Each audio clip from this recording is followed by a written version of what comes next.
Maybe I had this perception that having type 2 diabetes was just a condition, and it was something that you lived with, and it didn't make you feel bad, it didn't make you feel good, it was just a condition. It probably just added to the list of worries that I had at the time.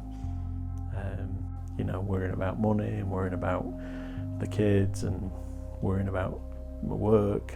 So it was like just something else to worry about. So that was probably me sweeping my bit under the carpet. I wanted to apply the sort of fascination for science and how things work and combine that with sort of helping people really, and what better way to apply science to actually alleviate suffering and you know, very idealistic I suppose. And but I still hold on to that, and I still do believe that is why I do what I do. You pushed me out a lot. Yeah, I probably did. Yeah. I probably did, I think. Whatever, I could do no right. Yeah, a bit fed up, had a bit of a fed up day.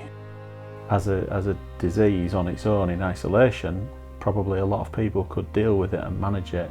I've had the out of work, redundancy, mental health issues as well. Sometimes it's the straw that breaks the camel's back. And I'm absolutely shattered tonight. I feel so drained. I don't feel like I have any energy at all. The biggest privilege is people come and trust you with their lives for you to sort of work with them for an improvement, and actually seeing that work and seeing things improve for people is huge. So this is what I have to put up with, and here are the results of my blood test. God, he's an absolute pillock. I thought I will eventually, when I have the time and determination to do it, I will put myself through a regime where I lose all the weight. Just not got around to doing it yet. Nutrition is absolutely key, and probably more key than we've ever realised. The human body is amazing, but in its complexity and when it goes wrong, how badly it can go wrong. I want to help and support him. With the meals, Rob does the cooking, so we'll eat whatever he's cooked, and just try as a family to help him that way by cutting out certain things. Sorry, I'm conscious I'm sweating. Yeah, no, it's all right. I'm not surprised. Yeah, most patients start sweating when they see me. Yeah. No, it's supposed to be when I'm out doing the exercise that I start the sweating.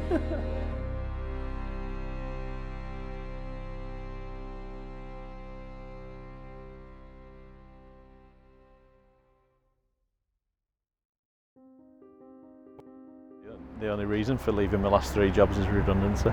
So yeah, 3 in 3 years I had until now. So yeah, I'm hoping that the next one will be through my choice, not somebody else's.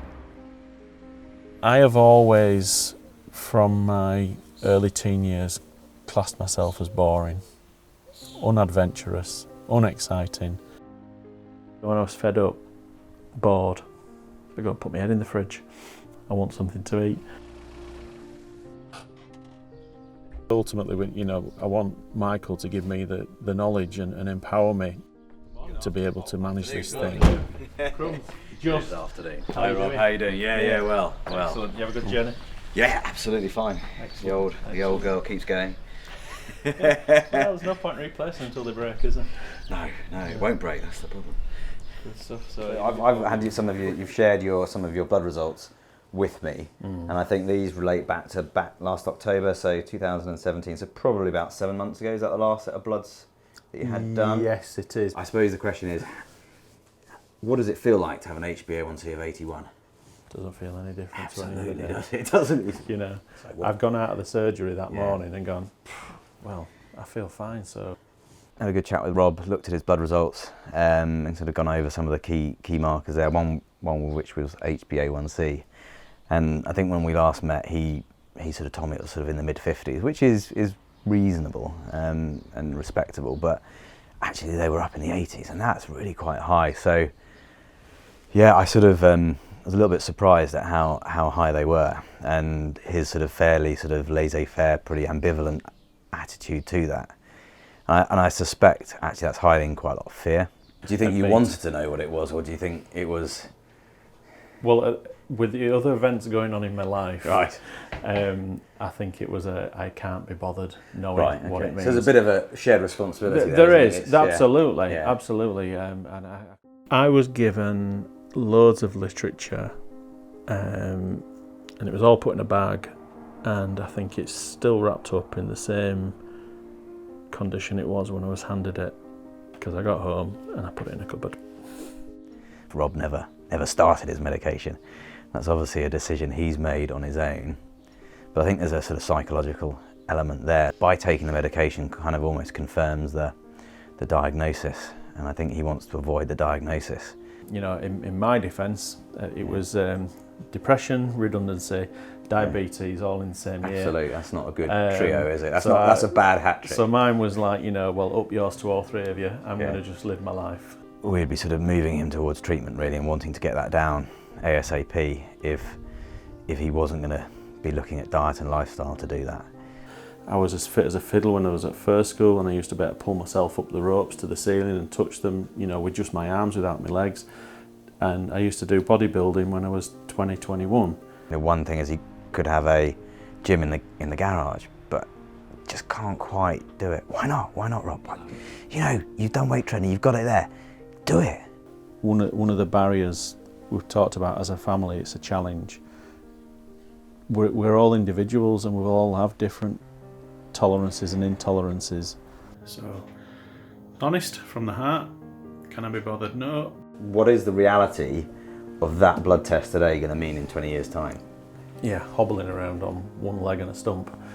Possibly. Yeah. Well, if you're still here. If I'm still here. If you're not had a stroke. If you've not had a heart attack. If you're not struggling with cancer. Showing signs of early dementia. But for me, for my kids, for my wife, yeah, of course I can be bothered. It's about working as a family together.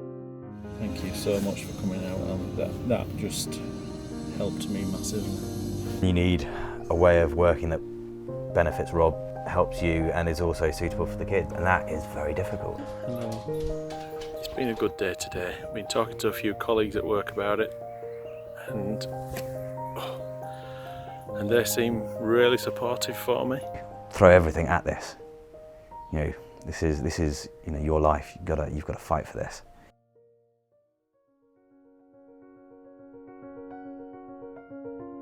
As a human, maybe it's natural response to distance yourself from close relationships.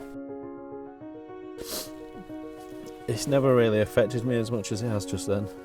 That's not going to be your story. Your story is going to be a different one.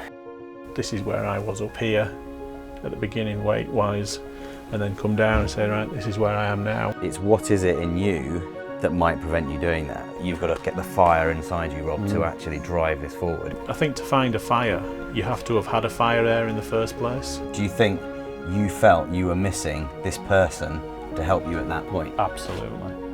When you get the bug for doing exercise, you can't get enough of it. Oh, I got it, look, that's it, yeah! He just needs Rob. It was actually him. He needs to be that person for himself. If you have a diet that's higher in sugar and higher carbohydrate, it does lift your mood temporarily. Oh my God. We all have a risk of addiction in our lives. We all potentially can become addicted to substances that temporarily make us feel better. Shouldn't really call it exercise, it was just walking, living. At the end of the day, you're left with yourself. I don't want to be a drain on the NHS. I'd rather be able to look after myself instead of having someone else do it for me.